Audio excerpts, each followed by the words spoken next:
Lenawee County. My name is Bryan Vish, and this is the WLEN Evening News. Let's kick things off.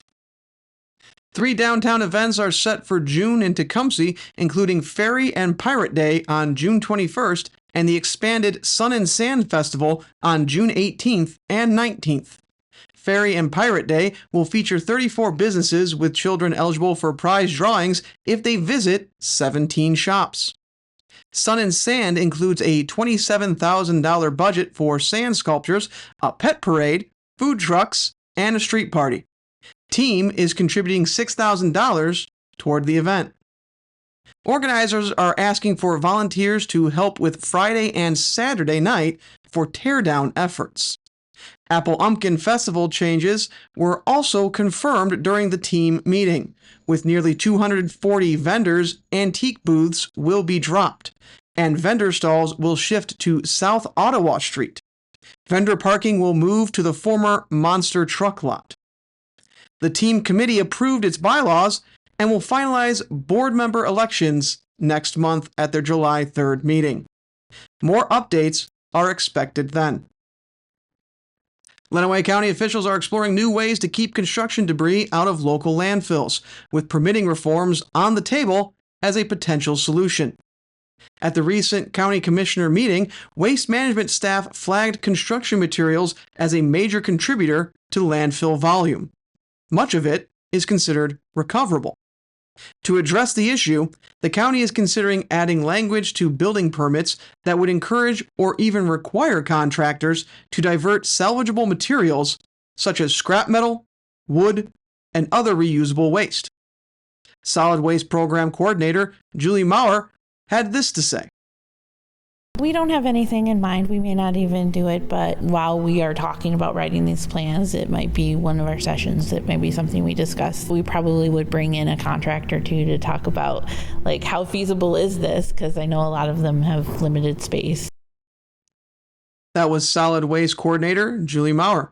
The proposed shift is still in early discussion stages, but could lead to stronger expectations or mandates for sorting and reuse, especially on large-scale projects.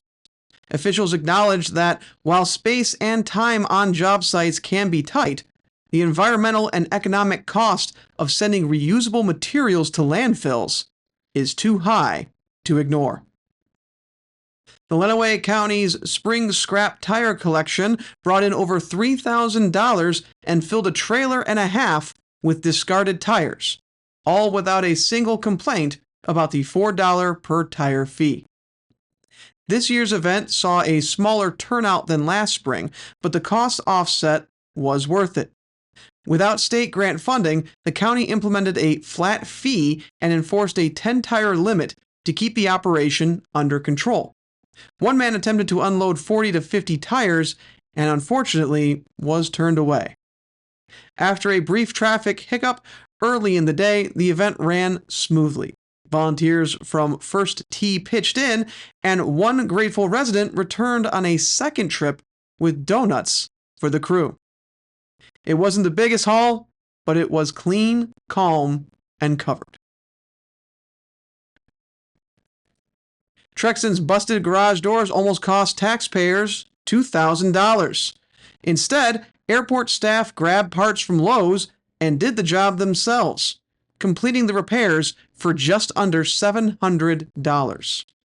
The savings drew praise from county officials who applauded the DIY fix as a clever use of in-house skills and public dollars. The doors located in a building rented by Trexton Aviation were originally part of the structure and were long overdue for replacement. Airport manager Thomas Kenziora said that outsourcing the work would have more than tripled the cost. By keeping it local, the airport cuts expenses without cutting corners. It's part of a broader effort to stretch airport dollars further, utilizing internal labor, local sourcing, and tighter budget oversight whenever possible.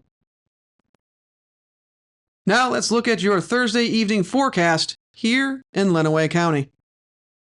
As of 5 p.m., skies are overcast with a temperature holding steady at 68 degrees. Winds are coming in from the east and northeast at about 9 miles per hour. And while conditions have dried out since this morning, a few isolated showers remain possible through the evening hours. Overall, rain chances are tapering off down to about 15% by sunset. Overnight, expect cloudy skies to linger with a low of 59. A stray shower or thunderstorm could still drift through, but most of us will stay dry. Tomorrow, Friday, brings another gray day with mostly cloudy skies and a high near 75. Winds will be light out of the northeast. Rain chances remain low, around 24%, so it should be a decent start to the weekend, especially if you don't mind some cloud cover. Here's the next 5 days and how they're shaping up.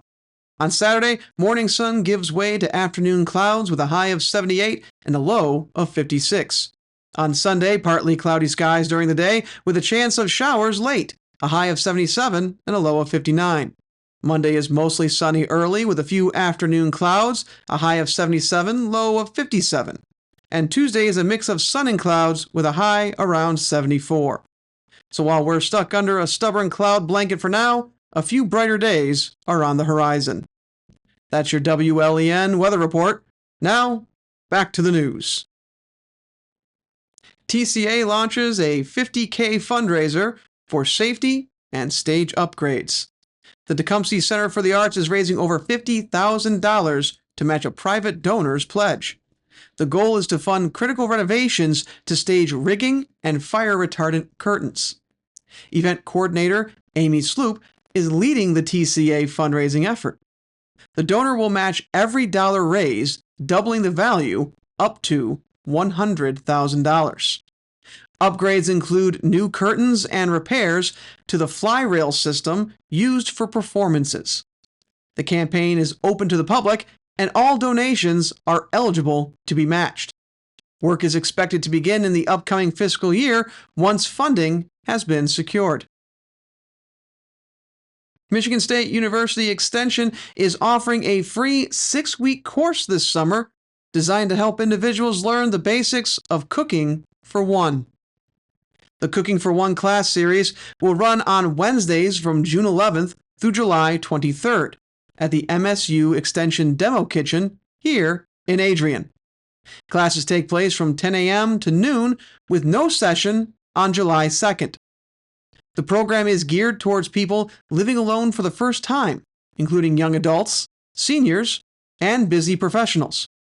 Participants will explore simple meal prep techniques, strategies for healthy eating, and tips for planning and shopping on a budget. The course is free to attend, but pre-registration is required. For more information or to sign up, contact Community Nutrition Instructor Caroline Schwartz at 517-264-5328 or SCHWA633 at msu.edu. And finally tonight, the River Raisins Festival's Battle of the Bands returns for its third year on Saturday, July 12th as part of Blissfield's 41st annual summer celebration. Local bands are now being recruited to compete for a $1,000 winner-take-all grand prize. Finalists will perform 40-minute sets on the pavilion stage between 3 and 11 p.m. with fan donations and mystery judges deciding the winner. A refundable $100 deposit is required to enter. Bands must also agree to use the festival's professional sound system and keep both attire and content family-friendly. Festival President Rick Allen says the competition keeps the entertainment lineup fresh and showcases a wide range of local talent. It's sponsored by Aaron and Karen Ricketts. Interested bands can email a video submission or request details by contacting Allen at rrf.vendors@gmail.com. And that's it for WLEN Evening News.